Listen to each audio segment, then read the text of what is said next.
so of course we live in a nation state, and of course people from other nation states shouldn't come into our nation state.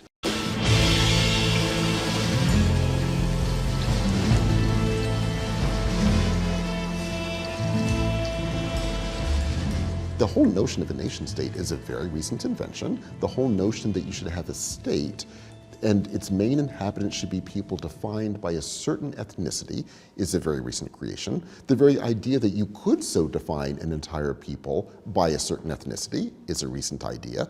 The very attempt to construct such an ethnicity is a very recent thing, and it is a construction. There's nothing inherently, I'll give my own example, American about certain types of people. We've constructed that. We've constructed a vision of what it means to be an American, and therefore a state defined by Americans for Americans. This is all very recent, and along with all of this came something else that's very recent: borders. There didn't used to be borders between things called nation states that prevented people of other nations to moving into our nation state. This is all very recent. It's an historical anomaly.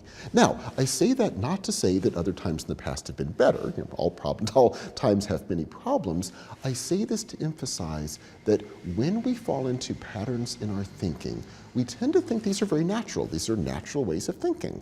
And so of course we live in a nation state, and of course people from other nation states shouldn't come into our nation state. There's nothing natural about this. And if we could begin the work of breaking out of that pattern of thinking, it opens up tons of other possibilities. It's really the cultural concern that's driving the fear of migration. Economically, when we say, oh, but they, a term we'll often use, come in and take our jobs, the truth is that's not an economic argument, because they don't take our jobs. They come in and have jobs, but then they have money that they then spend, and that helps the economy grow, which opens up more jobs. So this is good for, to use our word, us as well. The reason we don't see that is simply because of the cultural issue. It's because we're so convinced these people are different from us, and that's why they, again to use that term, are taking our jobs.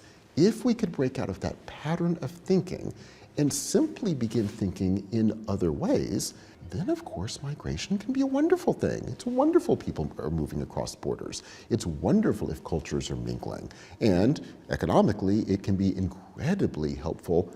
Economically, this has been proven time and time again when this is occurring, because it means economies can grow. So I think a lot of the danger of migration are the patterns of thought we fall into that we don't even see ourselves falling into. Now, I think realistically, we can't do that tomorrow.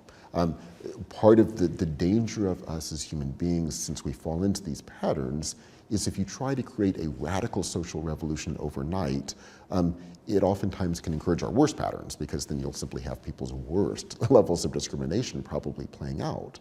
Big, huge societal changes often need to begin with the daily mundane aspects of our lives. And it's there that we fall into these dangerous patterns. It's equally there that we can begin the work of altering them. And if we do this, if we begin at a very local level, the way we raise children, the way we talk to our friends, the way we meet strangers, and at a local level begin working on this, slowly we begin to create a very different world.